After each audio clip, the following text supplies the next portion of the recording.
Alright, so now it's time for day two. Honestly, I don't anticipate I'm going to get very much footage today.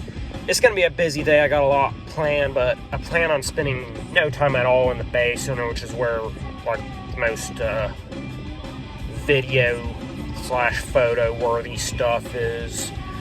I'm going to be spending the vast majority of my time in panels. I'll be going back and forth between two different buildings. And yeah, so I don't know if I'll be getting any footage, but I do trying to remember all of what I have today. I got a Star Wars Q&A, a Back to the Future Q&A. It's going to be a discussion on the Star Wars Holiday Special, which will probably be entertaining. I feel like there's some other Star Wars... Oh, yeah. A discussion over whether or not the sequel trilogy should be rebooted. It shouldn't. But, and there's a few other smaller panels. Can't really remember everything, but yeah. Should be a fun day. Hey guys, so back from day two. Like I said, I didn't get any footage because I was like pretty much the whole day I was going to panels. Never really went to the vendor floor anywhere to, get anything particularly photo slash video worthy. But yeah, it was a really long, busy day, so let me try to think of what all I did. First thing that I did was I went to a Star Wars Q&A. There's always going to be a Star Wars Q&A at Pensacon. I mean, obviously, like the really big name Star Wars celebrity guests that they get, they'll do panels on their own. Sometimes they'll do, like, additional panels for, like, Star Wars. Like, I remember a couple years ago they did one for a few people that were in Rogue One. But yeah, like, they'll always do a Star Wars panel, but, it's usually going to be, like, the smaller guest, smaller Star Wars people. So I'm trying to remember who all was in it. I can't remember everybody by name. I know there was Dickie Beer, who did a lot of stunt work. I think he was a few different stormtroopers, and he was Boba Fett in the scene where he fell down the Sarlacc pit. Thomas has been kind of acting up. He's really playful right now. I'm kind of anticipating him to start biting me or something any moment now. Yeah, I don't remember who else. There was a Gamorrean guard. There's another stunt actor who'd been a few stormtroopers. I think he'd also doubled as Billy D. Williams for a scene.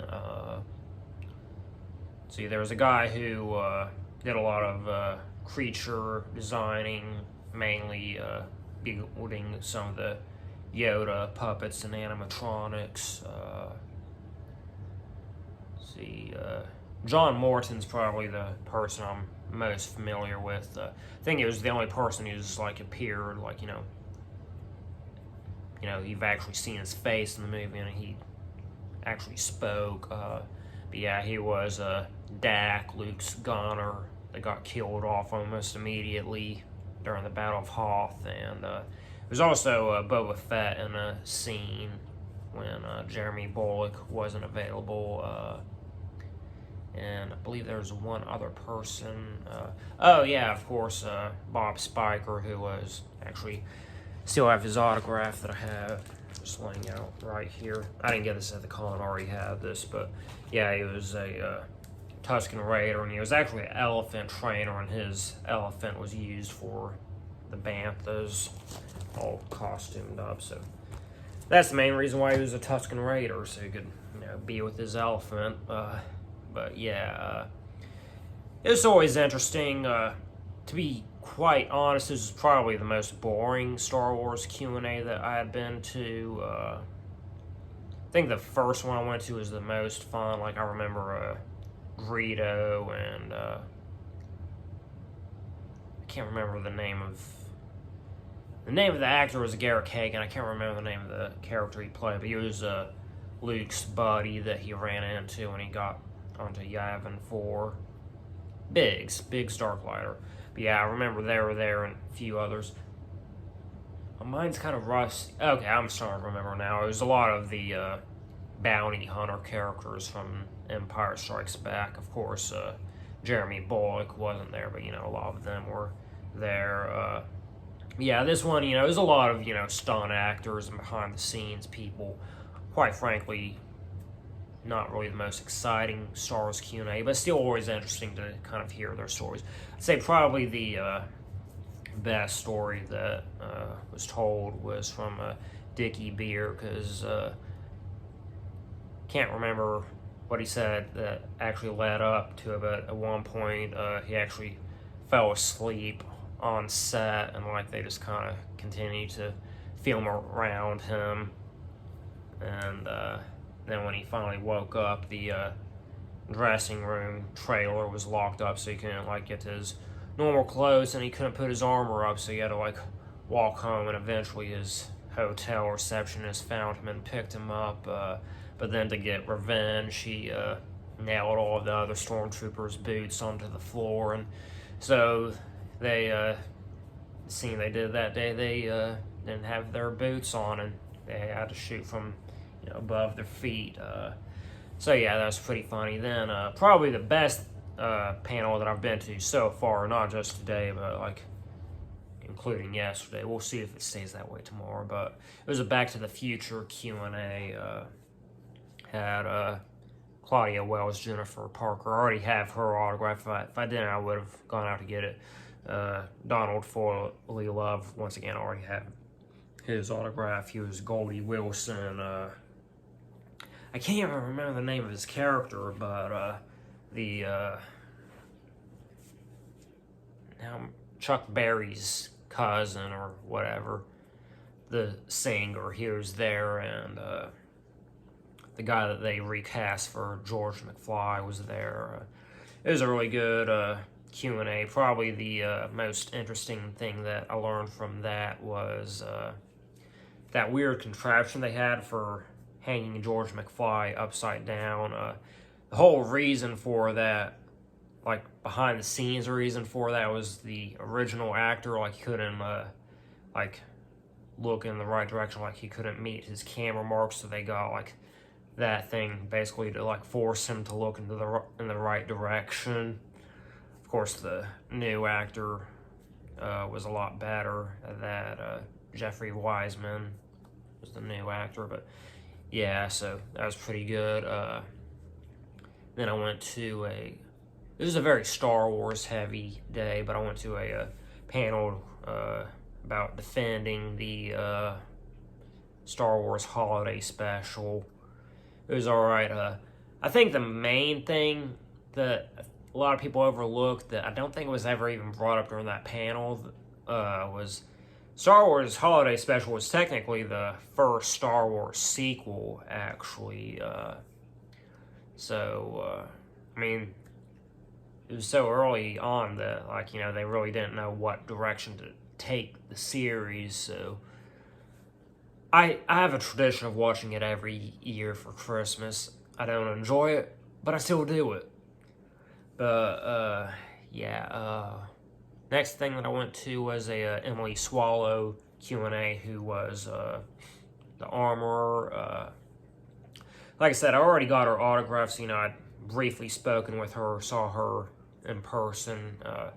But, yeah, it's still pretty interesting to see her out of costume. I think last night I was talking about whether or not she was actually in the costume, and she actually was in the costume, which is kind of surprising, because a lot of times in Star Wars, there's fully armored characters. They're going to get one person just to fill the costume, and then they're going to get someone different to voice the character.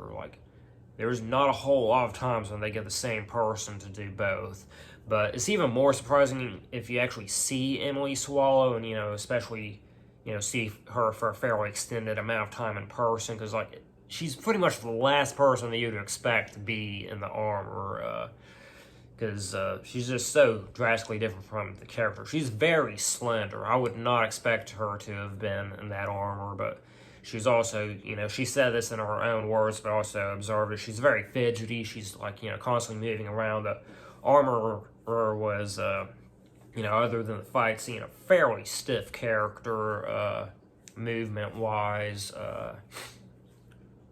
But yeah, like I remember she like frequently had her legs like all hunched up when she was sitting in her chair and stuff. She has a very sweet personality. Not at all like the more tense, intimidating personality of the armor. So, very interesting to just watch her outside of that costume. Let's see, what did I do after that?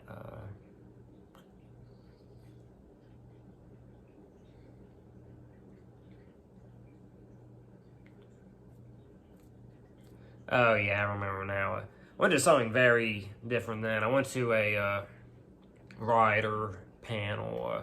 It just sounded kind of interesting about creating fictional worlds. It was fairly interesting. It was okay. The lady running it, she basically really only did the whole creating a fictional worlds part for maybe about 15 minutes. Then after that, just kind of devolved into kind of a general Q&A discussion with her.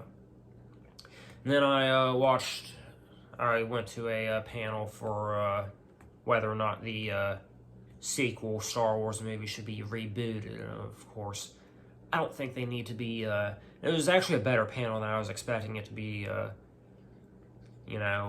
Fairly civil and thought out discussions about it. Some valid points made from both sides, and people that thought should be rebooted, acknowledging its flaws, and people that thinks that it should be rebooted, acknowledging its strengths. So that's always good. But yeah, personally, I did enjoy the Star Wars sequel trilogies. But yeah, that was the last thing I did. I'm home now. It's late. I'm tired. Thomas seems to be relaxing now, but he was kind of acting up. But yeah, so tomorrow's the last day. It's going to be a shorter day, but a very busy day. I do have my professional photo op with Ashley Eckstein, even though I already got my booth photo. I'm also going to be going to a panel with her and Brett Iwan, who was the voice of Mickey. And yeah, some other fun things. So yeah, I'll see you then.